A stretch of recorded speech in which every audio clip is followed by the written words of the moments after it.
Assalamualaikum warahmatullahi wabarakatuh. Kami dari kelompok 1 akan mempresentasikan hasil kerja kelompok kami tentang materi keseimbangan pendapatan nasional dalam perekonomian 3 dan 4 sektor.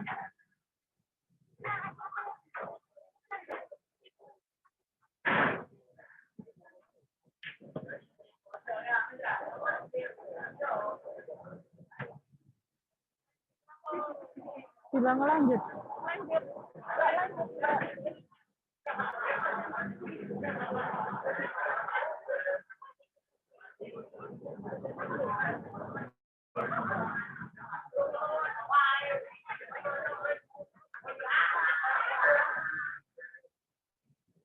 Selanjutnya, saya akan memperkenalkan kelompok saya.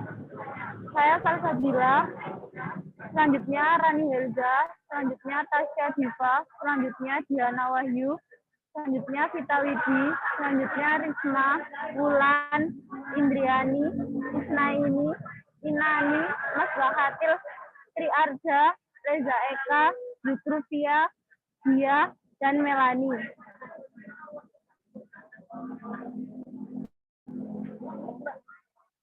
Materi yang pertama yaitu keseimbangan pendapatan nasional 3 sektor.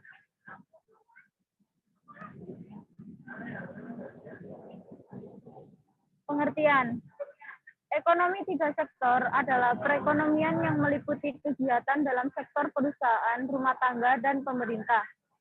Campur tangan pemerintah dalam kegiatan ekonomi akan menimbulkan 3 arus baru dalam perekonomian, yaitu arus pembayaran pajak, arus pengeluaran dari pemerintah, dan arus pembayaran dalam pemerintah.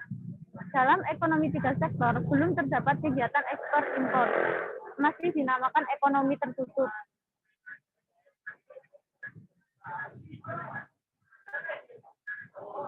Selanjutnya, komponen penting dalam ekonomi 3 sektor diantaranya yang pertama rumah tangga. Sektor rumah tangga merupakan pelaku ekonomi yang paling bawah, sebab mereka pengguna utama dari barang dan jasa yang diperdagangkan di pasaran. Untuk dapat menggunakan barang atau jasa rumah tangga harus mendapatkan penghasilan yang bisa diperoleh dari berbagai kegiatan, salah satunya adalah melalui usaha. Penghasilan ini merupakan bentuk pendapatan yang diperoleh oleh rumah tangga untuk kemudian dipakai melakukan kegiatan ekonomi. Jika rumah tangga mampu menginvestasikan dana untuk membangun sebuah perusahaan, maka mereka akan memperoleh laba yang jumlahnya lebih besar, sehingga akan dapat berpengaruh dalam upaya perbaikan ekonomi rumah tangga. Selanjutnya akan disampaikan oleh Ms. Wakatil. 2. Perusahaan merupakan pelaku ekonomi yang sangat potensial.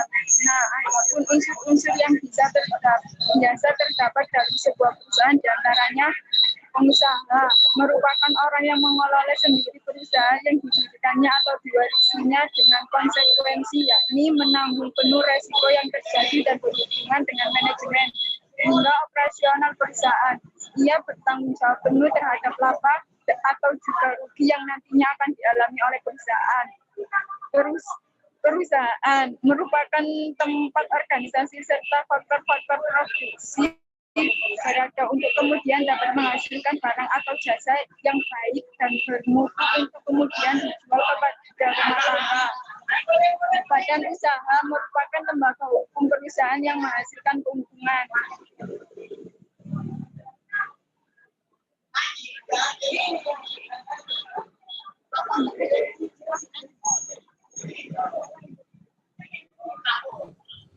Komponen penting dalam ekonomi 3 sektor diantaranya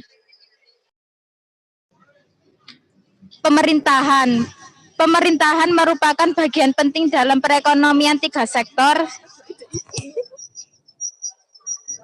3 sektor sebab pemerintah berperan sebagai penyeimbang antara pihak rumah tangga dan perusahaan. Pemerintah merumuskan kebijakan-kebijakan yang menguntungkan baik bagi sektor rumah tangga dan perusahaan. Fungsi utama pemerintah adalah mengendalikan agar perekonomian tetap stabil dan seimbang sehingga tujuan ekonomi akan tercapai. Pemerintah menyediakan kebutuhan baik barang dan jasa seperti gas, listrik, air, minyak, pendidikan hingga kesehatan, maka pemerintah berhak untuk menarik pajak baik dari sektor rumah tangga dan perusahaan.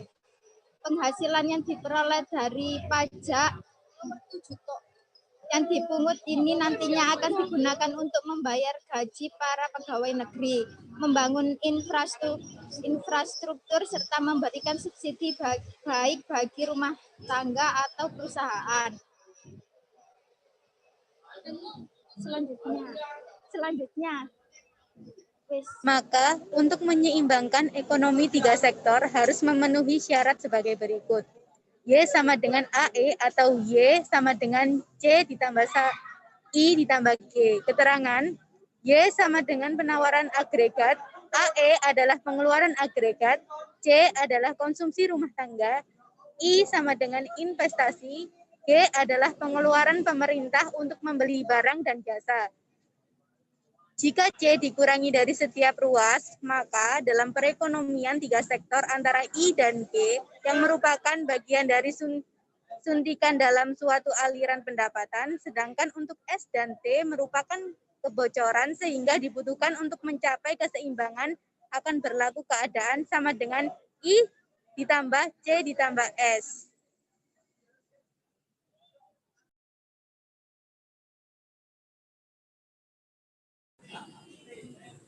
Contoh soal. Jika diketahui Berikut adalah contoh soal.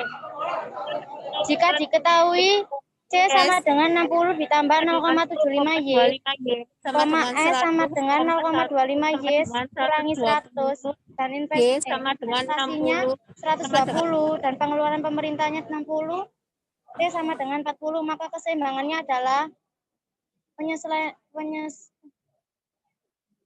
penyelesaiannya, yaitu kita tinggal masukin rumus aja, terus kita Y sama dengan C tambah I tambah G. Y sama dengan 60 ditambah 0,75 Y ditambah 120 ditambah 60. Y sama dengan 0,75 ditambah 240. 240 dari 60 ditambah 120 ditambah 60. Hasilnya 240. Y kita tinggal lakukan perkalian substitusi silang. Y negatif 0,75 Y sama dengan 240. Y bernilai 1, jadi 1 kurangi 0,75 Y sama dengan 240, hasilnya 0,25 Y sama dengan 240. Y sama dengan 240 dibagi 0,25 yaitu 960.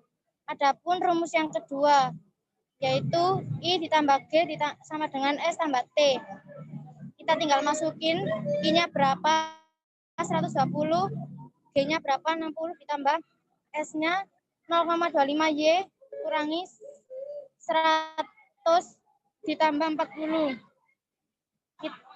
Terus 120 ditambah 60 180 sama dengan 0,25 Y sama dengan min 100 ditambah 40 hasilnya 60. Y sama dengan 960, jadi hasilnya sama-sama 960, maka keduanya seimbang.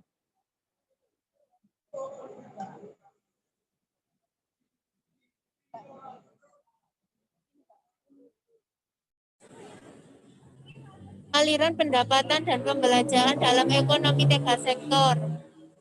Campur tangan pemerintah dalam perekonomian akan menimbulkan 3 jenis aliran baru dalam sirkulasi aliran pendapatan. 3 jenis aliran yang baru tersebut adalah pembayaran pajak oleh rumah tangga dan perusahaan kepada pemerintah. Pembayaran pajak tersebut menimbulkan pendapatan kepada pihak pemerintah. Ia merupakan sumber pendapatan pemerintah yang utama. Pengeluaran dari sektor pemerintah ke sektor perusahaan, aliran ini menggambarkan nilai pengeluaran pemerintah ke atas barang dan jasa yang diproduksikan oleh sektor perusahaan. Aliran pendapatan dari sektor pemerintah, sektor rumah tangga. Aliran itu timbul sebagai akibat dari pembayaran ke atas konsumsi faktor-faktor produksi yang dimiliki oleh sektor rumah tangga oleh pemerintah.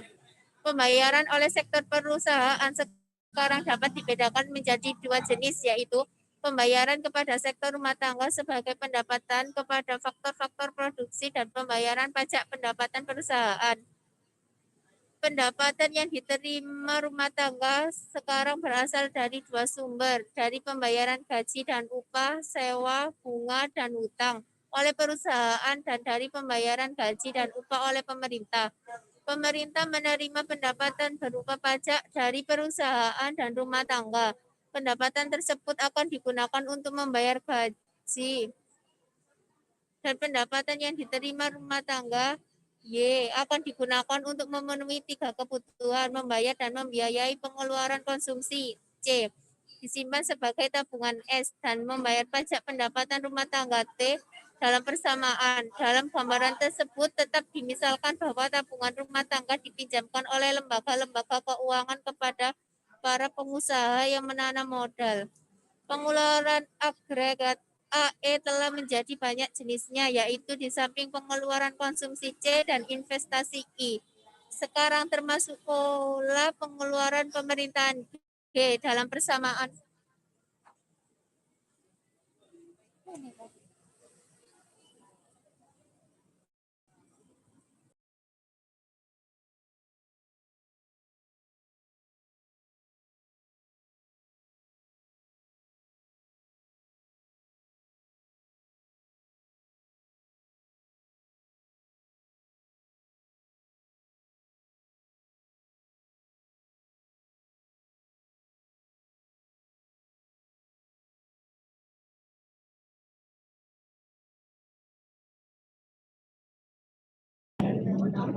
Pembayaran oleh sektor perusahaan sekarang dapat dibedakan menjadi dua jenis, yaitu satu, pembayaran kepada sektor rumah tangga sebagai pendapatan kepada faktor-faktor produksi. Dua, pembayaran pajak pendapatan perusahaan kepada pemerintah. Pendapatan yang diterima rumah tangga sekarang berasal dari dua sumber, yaitu satu, dari pembayaran gaji dan upah, sewa, bunga, dan utang oleh perusahaan. Dua, dari pembayaran gaji.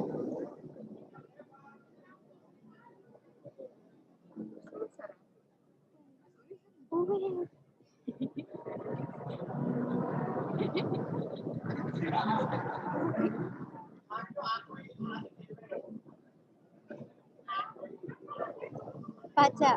Pajak adalah iuran wajib yang dibayar oleh wajib pajak berdasarkan norma-norma hukum untuk membiayai pengeluaran kolektif guna meningkatkan kesejahteraan umum yang balas jasanya tidak diterima secara langsung.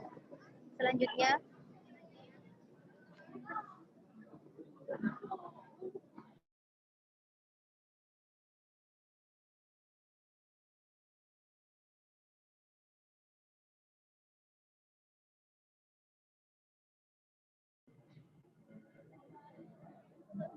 Bentuk-bentuk pajak pendapatan. Yang pertama, pajak regresif. Sistem pajak yang presentasi pungutan pajaknya menurun apabila pendapatan yang dikenakan pajak menjadi pertambah tinggi. Yang kedua, pajak proporsional. Presentasi pungutan pajak yang tetap besarnya pada berbagai tingkat pendapatan, yaitu dari pendapatan yang sangat rendah kepada yang sangat tinggi. Yang ketiga, pajak progresif. Sistem pajak yang presentasinya bertambah apabila pendapatan semakin meningkat.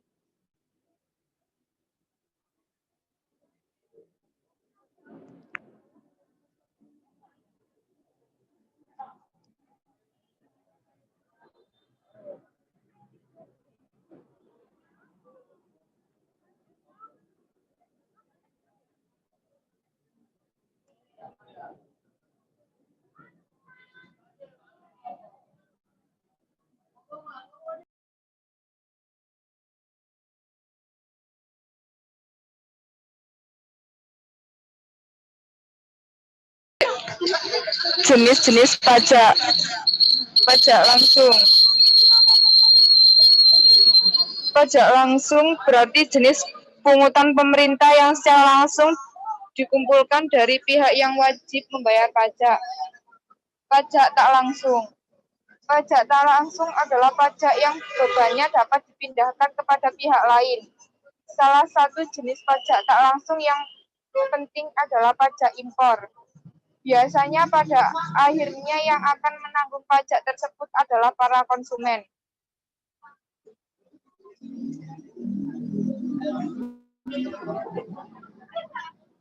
Pajak berdasarkan pihak yang memungut.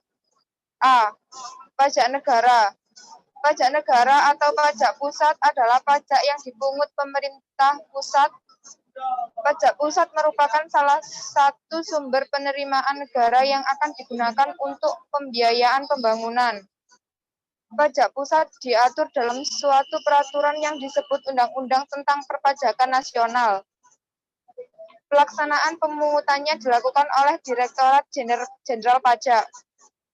Contoh pajak negara adalah pajak bumi dan bangunan atau yang disebut PBB. Yang kedua, pajak penghasilan atau yang disebut PPh. Yang ketiga, pajak pertambahan nilai PPN, pajak penjalanan PPN, dan bea materai. B. Pajak daerah. Pajak daerah, pajak yang dipungut oleh pemerintah daerah. Pajak daerah merupakan salah satu sumber penerimaan pemerintah daerah. Setiap daerah mempunyai objek pajak tersendiri. Hal ini sesuai dengan peraturan daerah masing-masing. Pajak daerah diatur dalam suatu peraturan yang disebut peraturan daerah atau yang disebut juga Perda. Pelaksanaan pemungutannya dilakukan oleh Dinas Pendapatan Daerah. Contoh pajak daerah adalah iuran kebersihan, retribusi masuk terminal, pajak tontonan, pajak reklame, retribusi parkir, dan retribusi galian pasir. Selanjutnya.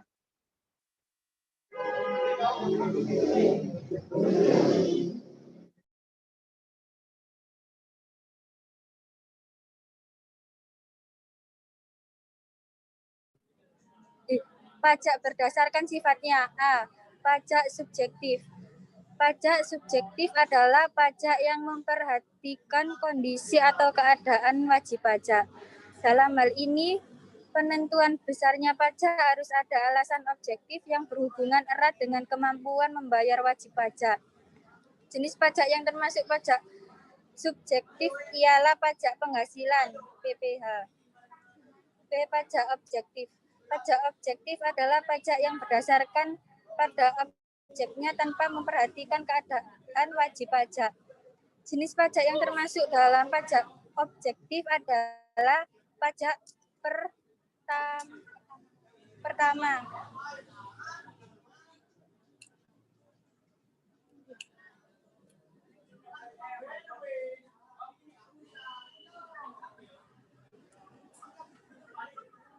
Penentu pengeluaran pemerintah.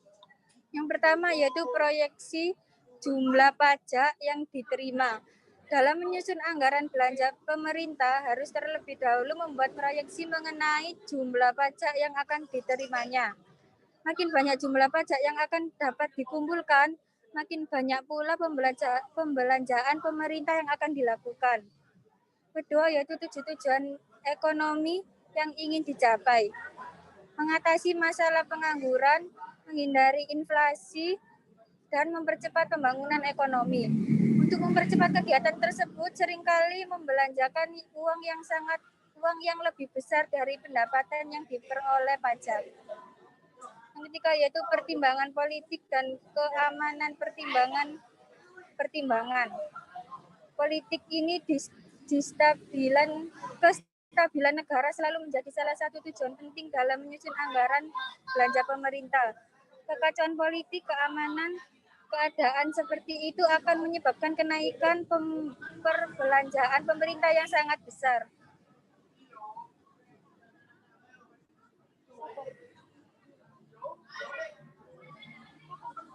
Kegiatan pemerintah menimbulkan dua aliran pembayaran. Yang pertama, pajak yang dibayar oleh perusahaan dan rumah tangga kepada pemerintah. Kedua, pengeluaran pemerintah. Dengan adanya pengeluaran pemerintah atau government expenditure, maka pengeluaran agregat dalam perekonomian meliputi tiga komponen, yaitu AE sama dengan C plus I plus G. agregat expenditure dengan perubahan ini. Syarat untuk mencapai keseimbangan dalam ekonomi tiga sektor adalah Y sama dengan C plus I plus G. Selanjutnya, keseimbangan pendapatan nasional 4 sektor.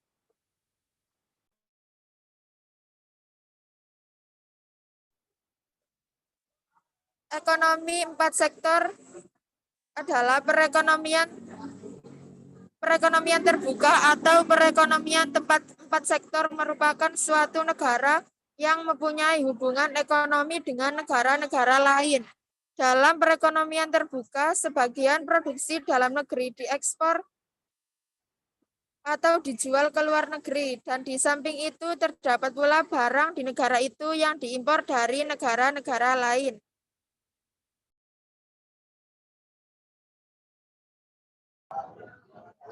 Dari diagram sirkular, flow di atas terdiri dari 4 komponen, yaitu rumah tangga, hubungan dengan perusahaan. Pada awalnya, rumah tangga menjual SDM yang dimilikinya kepada perusahaan. Dari interaksi antara rumah tangga dan perusahaan dipertemukan pada dasar tenaga kerja. Kemudian dari penjualan SDM tersebut, rumah tangga mendapat penghasilan yang terdiri dari sewa, bunga, upah, dan profit. Hal ini dipertemukan dalam pasar uang dan lembaga keuangan. Kemudian hubungan dengan pemerintah. Dalam hubungan ini rumah tangga menyetorkan sejumlah uang sebagai pajak kepada pemerintah dan rumah tangga menerima penerimaan berupa gaji, bunga, penghasilan non balas jasa dari pemerintah atau berupa hasil dari pajak. Kemudian hubungan dengan negara lain. Untuk mencapai hubungan dengan negara lain, rumah tangga harus melewati pasar barang dan pasar luar negeri.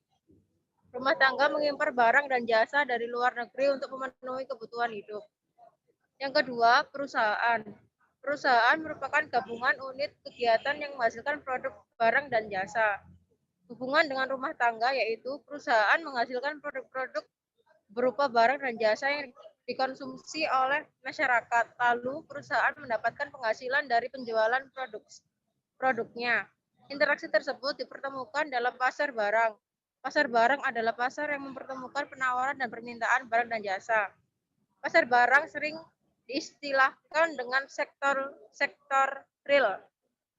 Kemudian hubungan dengan pemerintah, perusahaan membayar pajak kepada pemerintah dan perusahaan menjual produk dan jasa kepada pemerintah melalui pasar barang. Kemudian hubungan dengan dunia internasional. Perusahaan melakukan impor atas produk barang maupun jasa dari luar negeri melalui pasar barang dan pasar luar negeri. Dari hasil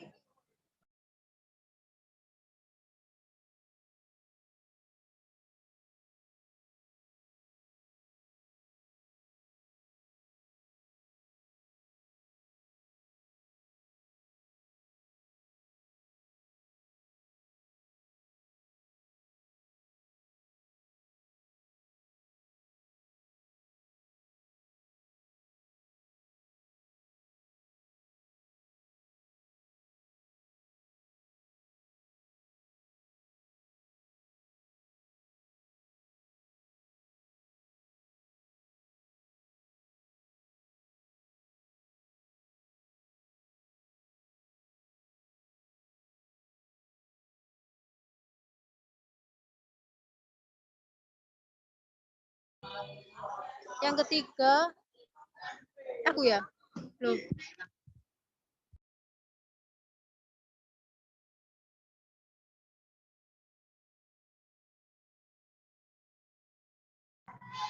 Yang ketiga, pemerintah bertindak sebagai pembuat dan pengatur kebijakan masyarakat dan bisnis. Hubungan dengan rumah tangga, yaitu pemerintah menerima setoran pajak rumah tangga untuk kebutuhan operasional, pembangunan, dan lain-lain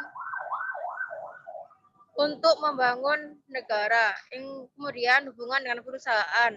Pemerintah mendapatkan penerimaan pajak dari perusahaan dan pemerintah juga membeli produk dari perusahaan berdasarkan dana anggaran belanja yang ada. Yang keempat, negara-negara lain. Hubungan dengan rumah tangga yaitu negara-negara lain atau dunia internasional menyediakan barang dan jasa untuk kepentingan rumah tangga yang dilakukan di pasar luar negeri. Dari pasar luar negeri masuk ke dalam pasar barang dalam negeri sehingga produk yang dihasilkan dapat dibeli oleh rumah tangga. Sehingga dari transaksi jual beli tersebut negara lain mendapatkan laba atau keuntungan. Hubungan dengan perusahaan. Dunia internasional atau negara lain mengekspor produknya kepada bisnis-bisnis perusahaan. Aliran barang dan jasanya juga melalui pasar negeri lalu masuk ke pasar barang. Dari proses tersebut juga dihasilkan suatu laba.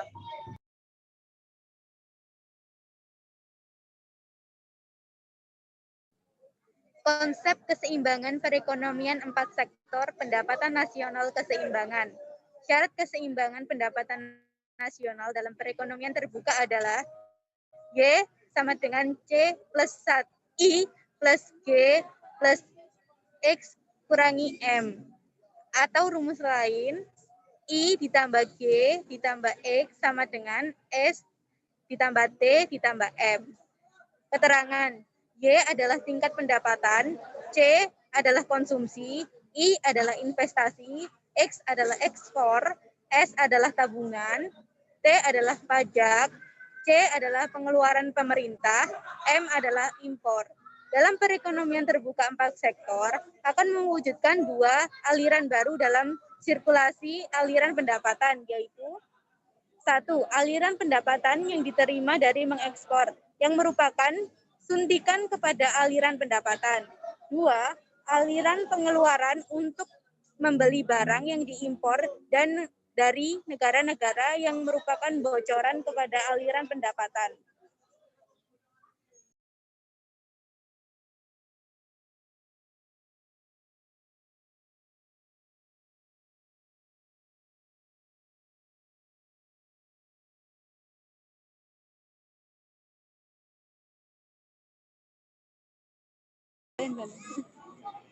Berikut ini adalah contoh soal ekonomi 4 sektor. Fungsi konsumsi masyarakat suatu negara adalah C sama dengan 400 ditambah 0,75 YD. Pajak 20% dari pendapatan nasional, investasi perusahaan 400 dan pengeluaran pemerintah sebesar 800. Besarnya ekspor negara tersebut 600 dan impor adalah 10% dari pendapatan nasional. Tentukan A. Pendapatan nasional keseimbangan, B. Fungsi konsumsi. Berikut penyelesaiannya.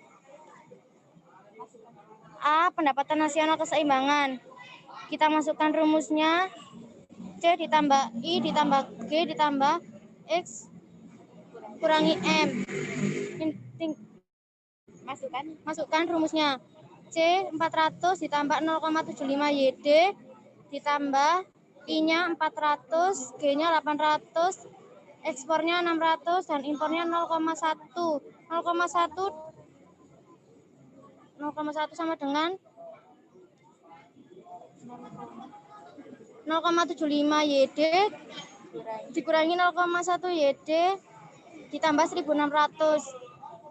1.600 dari 400 ditambah 400 ditambah 800, hasilnya 1.600 sama dengan 0,75. Kita masukin rumusnya Y T kurangi TX ditambah TR. Y kurangi 0,20 ditambah 0 kurangi 0,1 Y ditambah 1.600. Y-nya di sini bernilai 1 sama dengan 0,75 0,8 kurangi 0,1 Y ditambah 1.600 sama dengan 0,75 dikali 0,8 hasilnya 0,6 Y ditambah 0,1 Y ditambah 1.600 sama dengan 0,6 kurangi 0,1 hasilnya 0,5 Y ditambah 1.600.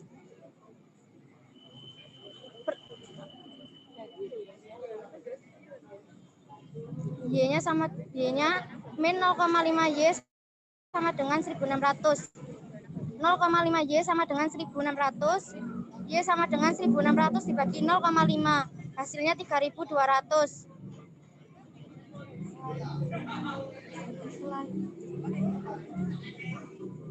Kita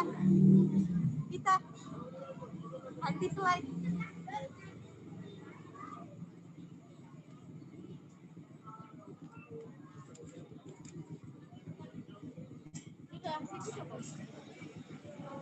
B. Kita mencari fungsi konsumsi.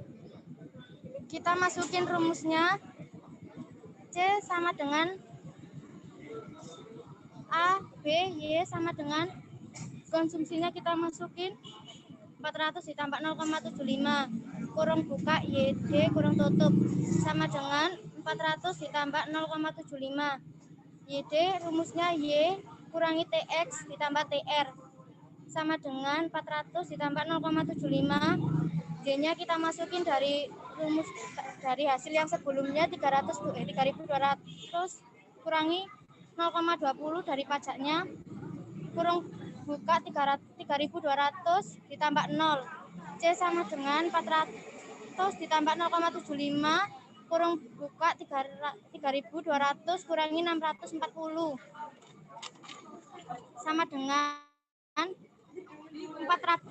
ditambah 0,75 3.200 kurangi 640 hasilnya 2.560 sama dengan 400 ditambah 1.920 hasilnya 2.320.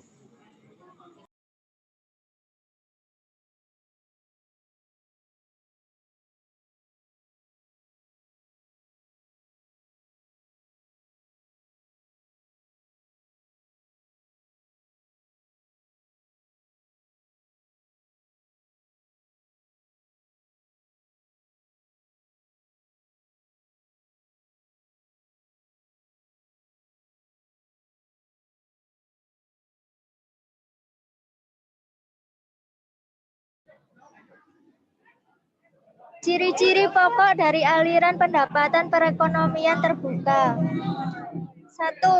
Pengeluaran konsumsi atau membeli barang dan jasa yang diproduksi perusahaan dalam negeri. 2. Membayar pajak. 3. Mengimpor atau membeli barang impor. 4. Menabung ke bank atau lembaga keuangan.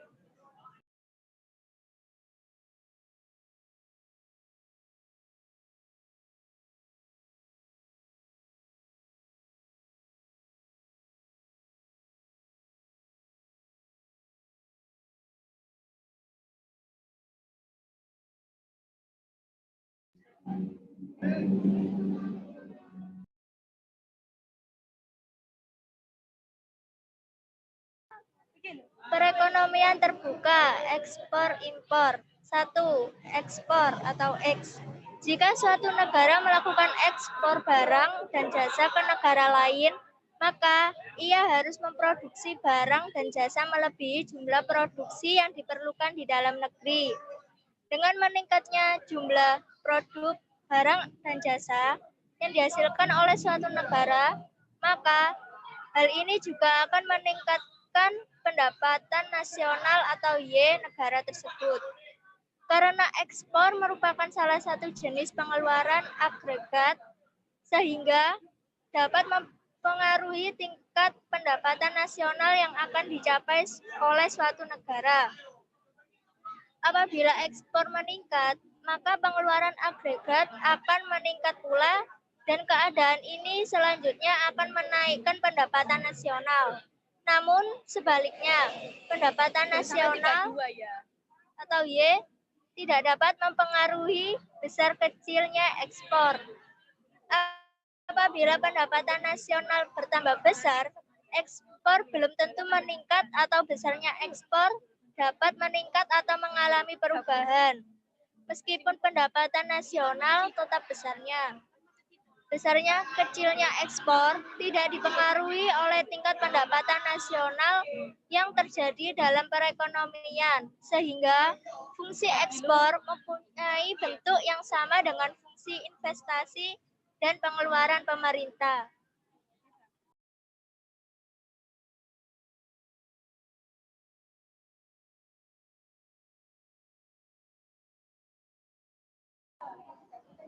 Impor atau M. Dalam analisis makroekonomi diasumsikan bahwa faktor yang mempengaruhi besar kecilnya pembelian barang dari luar negeri atau impor suatu negara adalah kemampuan membayar atau daya beli negara tersebut terhadap barang impor. Makin tinggi kemampuan membayar atau daya belinya, maka tinggi pula impor yang dapat dilakukannya. Karena tinggi rendahnya adalah daya beli suatu negara dipengaruhi oleh tingkat pendapatan nasionalnya. Maka tinggi rendahnya impor negara tersebut juga ditentukan oleh kecilnya pendapatan nasional. Makin tinggi pendapatan nasional, makin besar pula impor yang dapat dilakukan oleh negara tersebut. Penentu ekspor dan impor. Faktor penentu ekspor. 1. Apabila barang tersebut diperlukan negara lain dan mereka tidak dapat memproduksi barang tersebut atau produksinya tidak dapat memenuhi keperluan dalam negeri. 2. Mutu barang. 3. Cita rasa masyarakat LN terhadap barang yang diekspor. 4. Kemajuan teknologi dan ekonomi negara. Faktor penentu impor. 1. Tingkat pendapatan negara. 2. Inflasi dalam negeri. 3. Kemampuan suatu negara untuk membuat barang. 4. Cita rasa konsumen. Next.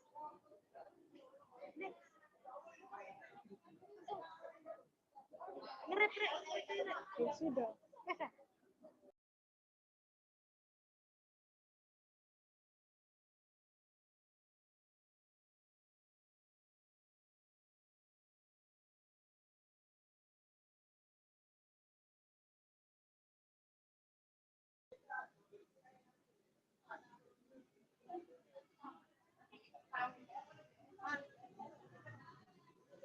Perekonomian terbuka ekspor impor. 3. Perekonomian terbuka ekspor impor. Dalam menganalisa suatu perekonomian dikenal dua model perekonomian, yaitu perekonomian tertutup dan perekonomian terbuka. Perekonomian tertutup adalah model perekonomian yang pada pelakunya khusus produsen dan konsumen. Secara sederhana akan melakukan kegiatan dalam penjualan kepentingannya masing-masing. Dalam transaksi pasar tersebut, mereka akan terikat dengan kontrak dagang atau kesepakatan jual beli. Dan kemudian ditetapkanlah harga jual atau harga beli dari kegiatan tersebut. Untuk memfasilitasi kegiatan produksi dan kegiatan usaha secara efektif, sistem perekonomian memerlukan lembaga perbankan dan lembaga keuangan lainnya seperti pasar modal, lembaga asuransi perdesaan, lembaga perbankan.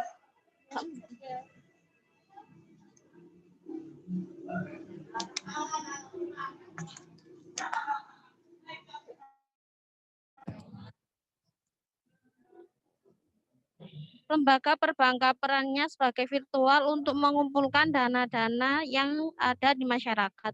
Yang selanjutnya mereka akan melakukan pengalokasian dana tersebut melalui pemberian fasilitas perkreditan atau jasa perbankan lainnya. Hal ini dikatakan ekonomi tertutup karena di dalam belum ada peran luar negeri dalam sistem perekonomian tersebut. Perekonomian terbuka ekspor impor. Pada sistem ekonomi terbuka terdapat kemungkinan dari produsen untuk melakukan kegiatan ekspor barang dan produk dagangan dengan tujuan pasar-pasar di negara lain atau sebaliknya melakukan kegiatan impor atas bahan mentah dan bahan penolong serta mesin atau barang dari luar negara.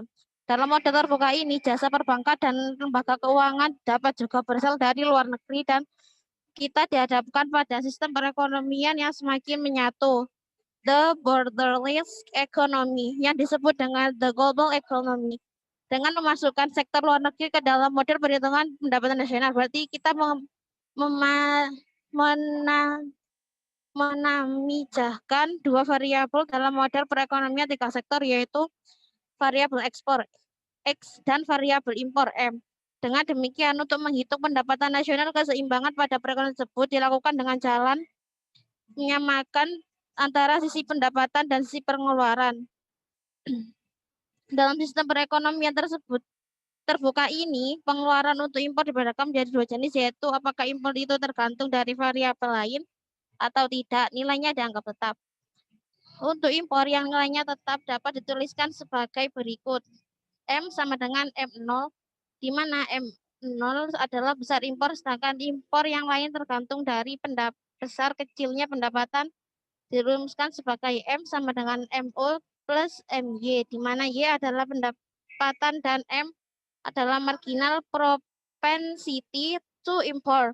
Menurut Teddy Haryanto, tolak ukur yang baik untuk menilai kadar keterbukaan suatu perekonomian adalah resiko ekspor dan impor terhadap total GPN.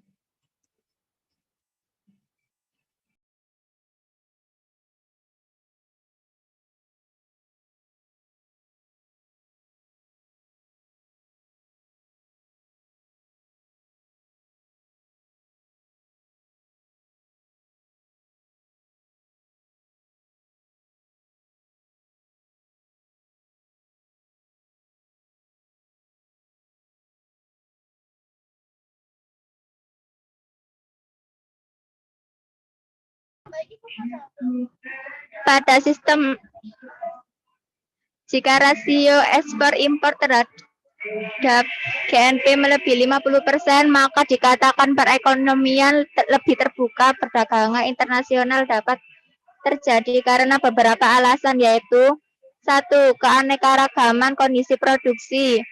Perdagangan diperlukan karena adanya keanekaragaman kondisi produksi di setiap negara.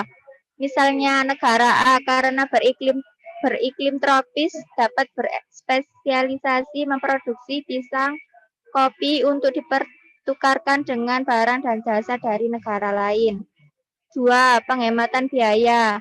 Alasan kedua adalah timbulnya increasing return to scale, penurunan biaya pada skala produksi yang besar. Banyak proses produksi menikmati skala ekonomis, artinya proses produksi tersebut cenderung memiliki biaya produksi rata-rata yang lebih rendah ketika volume produksi ditingkatkan.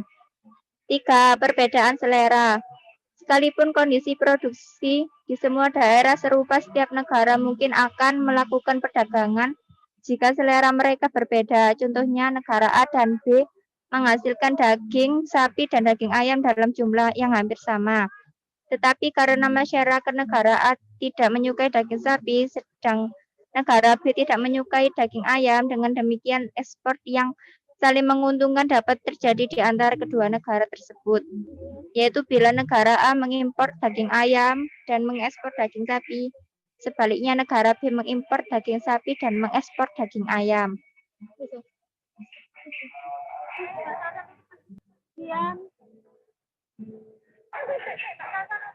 Sekian presentasi dari kelompok kami. Mohon maaf bila ada salah kata. Saya akhiri. Wassalamualaikum warahmatullahi wabarakatuh.